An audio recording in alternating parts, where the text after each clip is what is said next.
మిత్రులారా, న్యాయం చాచి గోటి బయట అని అన్నట్టుగా న్యాయం చాచి గోటి బయట కేవలము రక్తముగా తిని మాత్రమే మనిషి బతకడు. మనకు నాగరికత ఉంది, సంస్కృతి ఉంది. కాబట్టి జాతీయ ఉద్యమంలో భాగంగా రైతులు మన కన్ను పెట్టే రైతులను రక్షించుకోవడం అనేది ఎంత అవసరమో, మనకు తల్లి లాంటి, తండ్రి లాంటి, తోబుట్టు లాంటి మన సంస్కృతిని బతికించుకోవడం కూడా అంతే బాధ్యత. మామూలుగా ఇది రాజకీయ రంగంలో కనిపించదు. రాజకీయ రంగంలో ఎప్పుడు కూడాను ఆకలి కేకల గురించే మాట్లాడుతూ ఉంటారు. కానీ ఆకలి కేకలు మాత్రమే మనిషి కాదు. ఆకలి కేకలున్న మనిషి కూడా సంస్కృతి ఉంటుంది. శ్రమ చేసే వాడికి సంస్కృతి ఉంటుంది. ఈ సంస్కృతి అనేది ఒక శ్రామిక జీవితం నుంచే కానీ జీవితం నుంచే కానీ విడదీయలేదు. ఈ సంస్కృతిని మనము పరంపరాగతంగా మన స్కూల్ డేస్ నుంచి టీచర్ల ద్వారా, పండుగలు పబ్బాల ద్వారా, ఊళ్ళు తిరగడం ద్వారా వీటిని మనం నేర్చుకుంటూ ఉంటాం.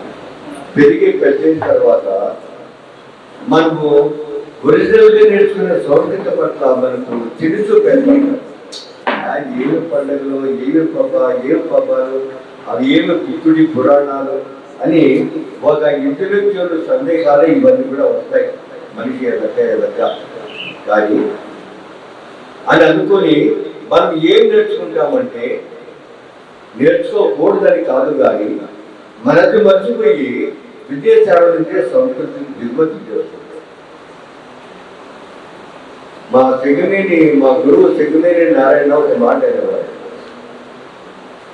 ఏమనేవాడంటే,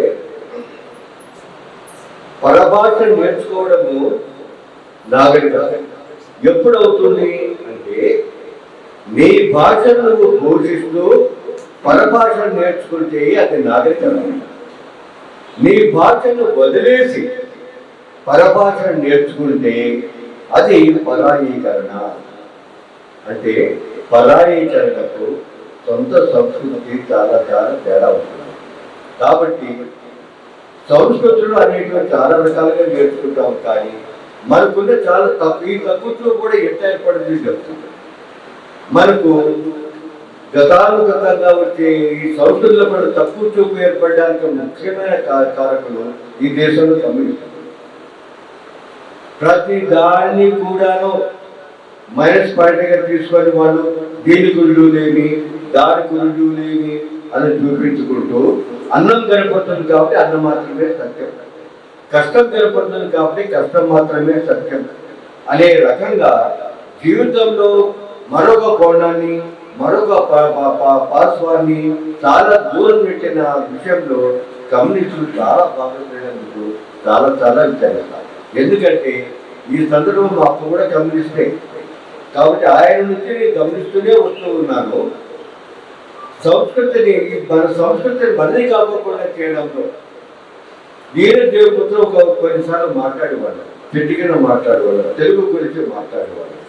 ఎప్పుడు 1990లో నేను దేవుడు తెలుగు గురించి మాట్లాడేటప్పుడు మాకు రాజభూములు వచ్చిపోతూ ఉండేది. కమ్యూనిస్టు నాయకులు లీడర్లు అట్లా వచ్చిపోయేవాళ్ళు. అప్పుడు 1990లో ఏమని వాళ్ళంటే, భాష మీద అంత వ్యామోహం పనికి రాదు, భాష అనేది అంత వెళ్ళి కాకూడదు అని వాళ్ళు మాకు చుట్టూ బోధించిపోయేవాళ్ళు. అదే కమ్యూనిస్టులే నాకు 2000లో 2010లో కనపడి ఏమొప్పండి ఏం పని తెలియట్లేక అని వాళ్ళే మన దగ్గర వాపోయినారు.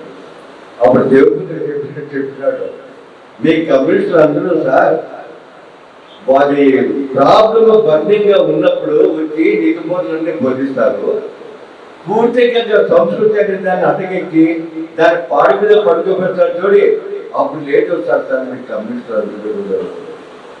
అంటే ఒక ప్రమాదం కొంచెం ఉన్న ప్రమాదాన్ని 20 ఏళ్ల ముందు 30 ఏళ్ల ముందు ఒక రచయిత కనిపెడతాడు, ఒక మామూలు మంత్రి కనిపెడతాడు, గొప్ప భేదాలు అర్పించుకునే వాళ్ళు కనిపెట్టలేరు.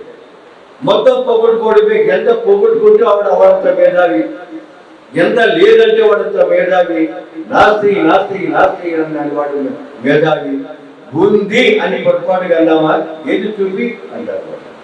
అంటే జీవితం మనకి ఉండేటివి ఏవి, లేనివి ఏవి, ఏమి నమ్మవలే, ఏమి నమ్మకూడదు, దేని సెటిల్మెంట్స్ వరకు చూడాలా, ఇవన్నీ ఉంటాయి జీవితంలో.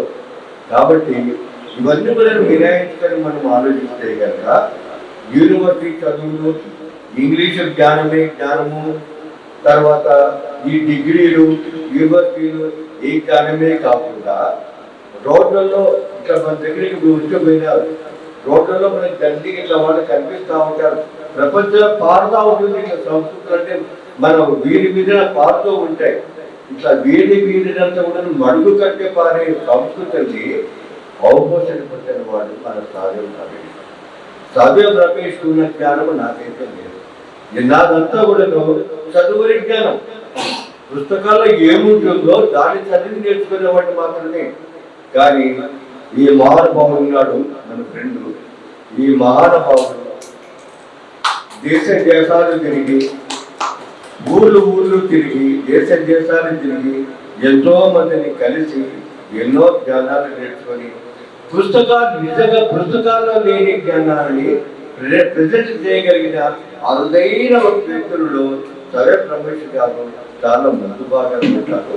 ఇప్పుడు ఆయన సంస్కృతి గురించి ఆయన మాటలు మనం విందాం.